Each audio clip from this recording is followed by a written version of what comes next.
My name is Micah and I am the promotions manager at South Dakota State University. My wife had actually accepted a position as the assistant soccer coach here, and that's how I found out a position was available. It was a position they need to fill relatively quickly, just based on they had basketball season coming up, and you can't go through basketball season with somebody in this position. And so they realistically, they went out on a big limb for me, because if you look at the qualifications that I had, they probably weren't the best, but they saw something in me, and I'm glad they did. My job description is changing. The part that they emphasize most is other duties as assigned. So it changes all the time. As far as promotions, is getting the word out on our events, making relationships with people, hopefully long-standing relationships that can be passed on, so it's not just something I set up. It's a program that I've set up to be successful in 15, 20 years, that anybody could carry it on once I leave, if I do. Even when we talk about weeks and weeks before, that gets down to making sure that everybody that's involved in the game knows when the game is going to be taking place. That's the first step that we have to take.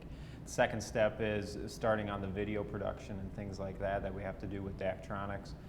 With that being a very visual piece of our events, we need to make sure that part's in place too. So those will start, those will be one of the first parts of the process that we'll begin with. Day of the game is going to be making sure that people that we have coming in for tickets and things like that, if we have special guests coming in, making sure that their tickets are in place.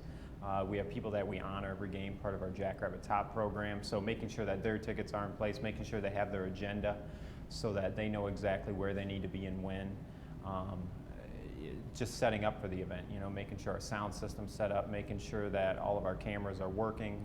We work with our Daktronics crew on that, but we just did that right before I came over here this morning, running through the script, making sure they have the correct video and that they have it in the right place. Have a copy of our announcer script. Our announcer script is 21 pages long. Interesting thing about my job, games are the most interesting, because as we talked about before with the contest, you can put all the planning you want to in the world, and once it gets out there, it's there and you're going with it. We call games organized chaos a lot of times, because we have our script and we're going to go by it, but if something happens to deviate from the script, we just go with that and move on too. So games would be the most interesting and fun. I'm a big sports fan, and you don't have to be in this position, but it certainly helps.